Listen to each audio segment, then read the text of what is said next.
Assalamualaikum warahmatullahi wabarakatuh. Saya Nurmala Zaratul Jannah, NIM 1263112011024. Saya dari kelompok 4 akan menjelaskan materi tentang substansi desain penelitian. 1. Desain deskriptif kualitatif.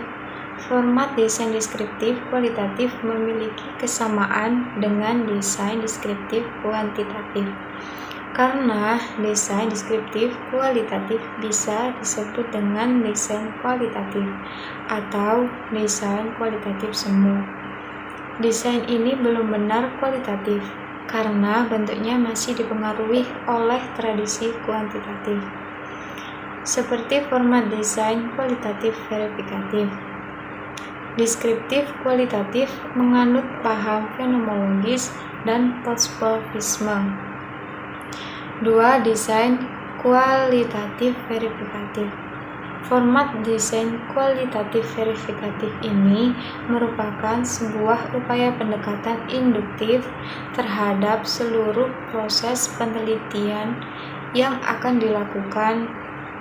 Karena itu, format desain penelitiannya secara total berbeda dengan deskriptif kualitatif.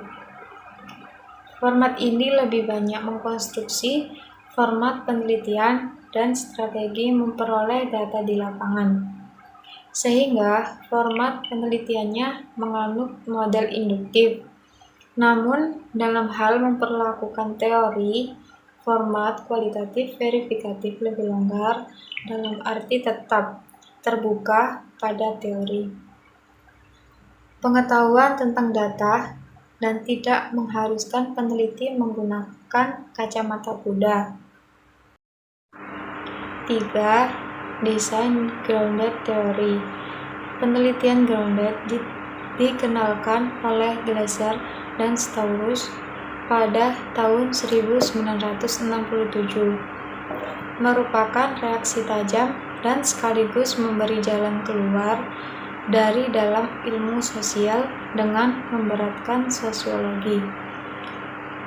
Penelitian grounded berbeda dengan penelitian kualitatif.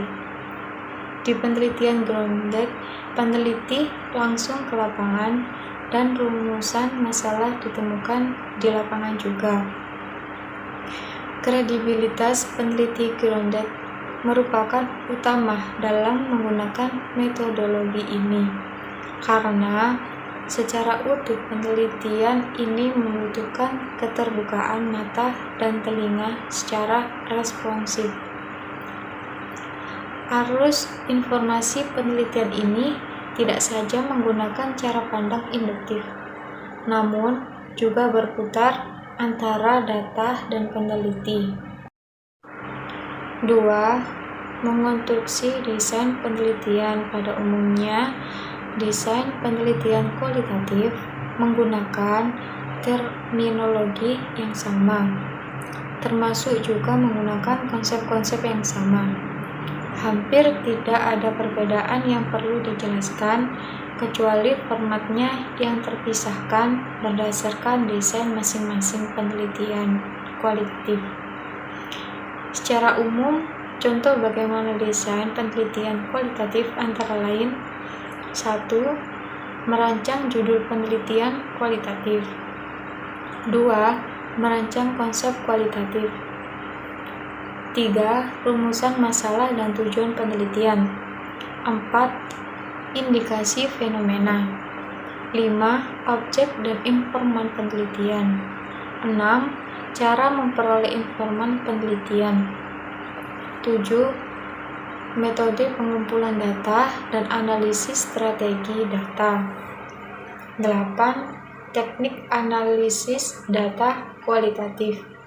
9. Fleksibilitas desain penelitian sosial. 10. Masalah teori dalam penelitian kualitatif. Akses peneliti di lapangan. Catatan lapangan merupakan alat yang sangat penting dalam penelitian kualitatif. Pengertian dan kegunaan catatan lapangan menurut Bogdan dan Bigland adalah catatan tentang apa yang didengar, dilihat, dialami, dan dipikirkan dalam rangka pengumpulan data dan refleksi terhadap data dalam penelitian kualitatif. Catatan lapangan berisi kata kunci, frasa, dan pokok pentingnya yang berguna sebagai alat perantara apa yang dilihat, didengar, dirasakan, dicium, dan diraba. Bentuk adalah wajah catatan lapangan yang terdiri dari halaman depan dan halaman-halaman berikutnya disertai petunjuk paragraf dan garis tepi.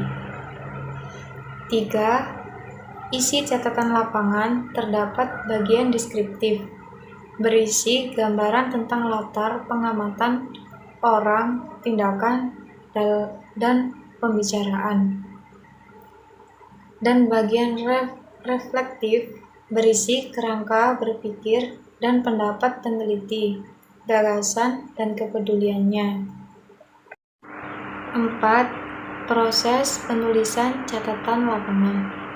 Petunjuk dalam penulisan catatan lapangan menurut Bogdan dan Biklen sebagai berikut. 1.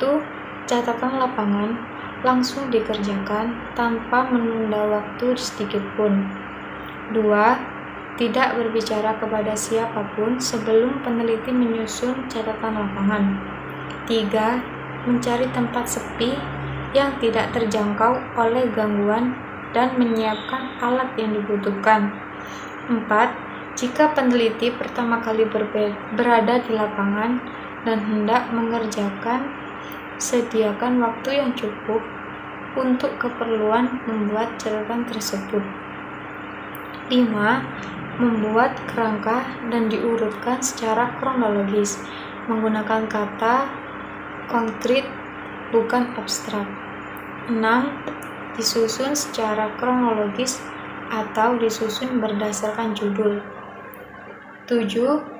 Percakapan dan peristiwa yang dialami dinyatakan dalam bentuk percakapan atau kalimat langsung. 8. Jika selesai satu catatan lapangan dan juga masih ada yang terlupakan, segeralah memasukkannya, tetapi cukup pada bagian belakangnya saja.